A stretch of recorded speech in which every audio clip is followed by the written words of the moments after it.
Pernahkah Anda merasa penasaran tentang bagaimana cara kerja kulkas di rumah? Kulkas yang telah menjadi bagian integral di setiap rumah tangga tersebut bekerja berdasarkan beberapa prinsip ilmiah yang sederhana dan menarik. Video ini akan menguraikan pengoperasian lemari es modern yang dimulai dari model dasar kulkas bersamaan dengan rahasia di balik efisiensi energinya yang tinggi. Prinsip dasar kulkas sebenarnya sederhana. Cukup dengan mengeluarkan fluida kerja dingin terus-menerus di sekitar benda yang akan didinginkan. Mari lihat bagaimana aliran fluida kerja dingin yang terus-menerus ini dapat dilakukan di dalam lemari es. Perangkat sederhana yang disebut alat ekspansi atau throttling device adalah komponen kulkas yang paling penting. Tabung kapiler digunakan sebagai alat ekspansi. Fluida kerja dingin diproduksi dengan menggunakan fenomena throttling.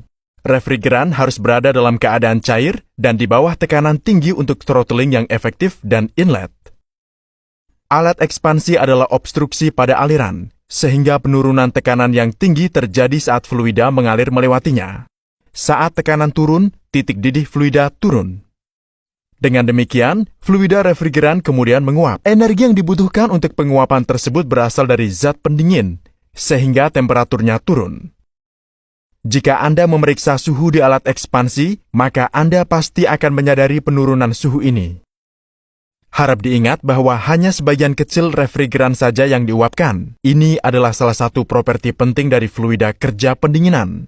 Harus bisa mengubah fase sambil memvariasikan tekanan di bawah suhu normal. Tahap selanjutnya sederhana saja. Lewatkan saja fluida dingin ini di atas barang yang harus didinginkan. Selama proses penyerapan panas, zat pendingin selanjutnya menguap dan berubah menjadi uap murni. Karena ada perubahan fasa selama proses ini, suhu refrigeran tidak meningkat. Penukar panas ini disebut evaporator. Dengan bantuan sirkulasi aliran udara cerdas di dalam kulkas yang menggunakan kipas evaporator, kulkas dapat mempertahankan tingkat suhu yang berbeda. Jadi, kita berhasil membuat efek pendinginan yang dibutuhkan. Jika kita bisa membuat refrigeran bertekanan rendah ini ke keadaan sebelum throttling, yaitu fluida bertekanan tinggi, kita akan bisa mengulangi proses ini lagi. Jadi langkah pertama adalah menaikkan tekanan. Kompresor digunakan untuk tujuan ini. Kompresor akan menaikkan kembali tekanan ke nilai awalnya. Anda bisa lihat bahwa yang digunakan adalah kompresor tipe reciprocating. Namun, karena ini adalah proses pengompres gas bersamaan dengan menekannya, maka temperaturnya juga akan meningkat. Hal ini tidak bisa terhindarkan. Kini zat pendinginnya adalah uap bertekanan tinggi. Berikut adalah alat penukar panas lainnya untuk mengonversi gas menjadi tahap fluida. Penukar panas ini dipasang di luar kulkas. Dengan demikian, ia akan membebaskan panas ke sekelilingnya.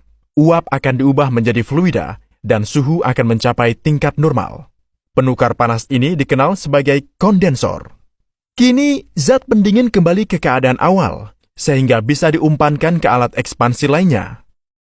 Hanya dengan mengulangi siklus ini berulang-ulang, kita akan bisa mencapai efek pendinginan yang kontinu. Siklus ini lebih khusus disebut siklus kompresi uap. Sekarang pertanyaan pentingnya, bagaimana cara membandingkan kinerja kulkas yang berbeda? Istilah yang disebut koefisien kinerja akan membantu Anda dalam masalah ini. Kinerja output dibagi dengan input, sehingga koefisiensi kinerja dapat dengan mudah didefinisikan sebagai berikut. Ini adalah kulkas paling biasa yang mungkin ada.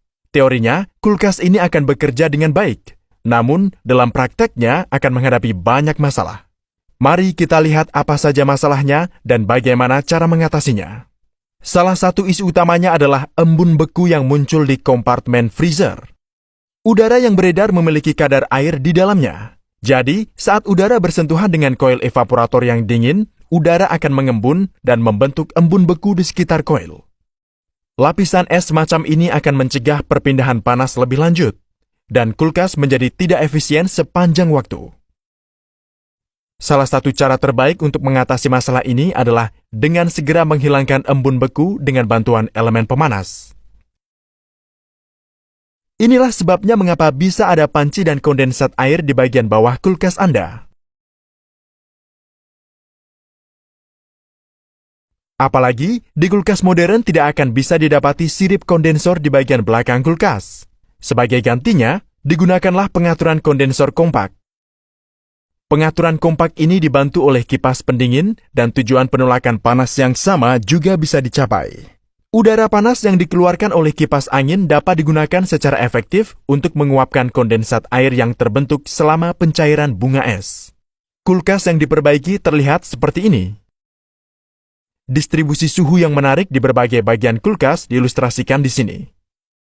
Penurunan suhu di tabung kapiler juga digambarkan dengan jelas di sini.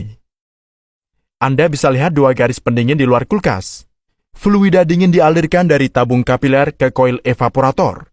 Dan yang lainnya adalah garis keluaran uap dari evaporator.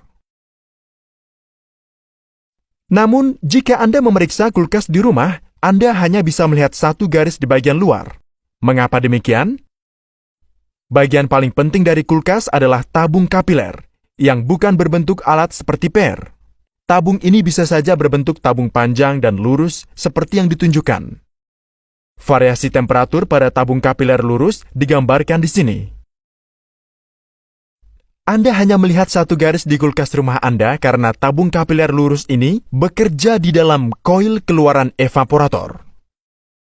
Teknik sederhana ini memiliki kelebihan.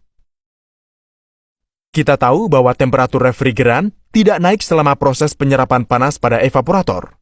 Hanya fasenya saja yang berubah. Ini berarti bahwa jika kita membiarkan tabung kapiler bersentuhan dengan garis keluaran evaporator, maka akan menurunkan temperatur refrigeran tabung kapiler dengan tingkat yang tinggi. Pada dasarnya hal tersebut akan menyebabkan penurunan suhu yang lebih besar di tabung kapiler, sehingga menciptakan efek pendinginan yang lebih baik. Di sisi lain, koil keluaran evaporator menyerap panas. Proses ini memastikan bahwa zat pendingin di jalur keluaran evaporator telah berubah menjadi uap murni. Ini bagus untuk kompresor yang dirancang hanya untuk menangani uap murni. Pengering filter digunakan untuk menghilangkan kelembapan pada refrigeran yang mungkin terjebak dalam pengoperasian kompresor. Mari sekarang kita lihat inovasi terbaru pada kulkas, yang telah mengubahnya menjadi lemari es modern. Kompresor inverter digital. Kompresor adalah jantungnya kulkas dan merupakan perangkat yang memberi kehidupan keseluruhan sistem. Anda mungkin telah memerhatikan bahwa kompresor di kulkas tua bisa aktif ataupun tidak aktif. Hal tersebut adalah teknologi kecepatan tunggal. Bila suhu dalam kulkas mencapai tingkat optimum, kompresor akan dinonaktifkan. Bila suhu di atas batas tertentu, kompresor akan diaktifkan. Jadi, Anda kini tahu bahwa kontrol suhu di dalam kulkas tidak mulus.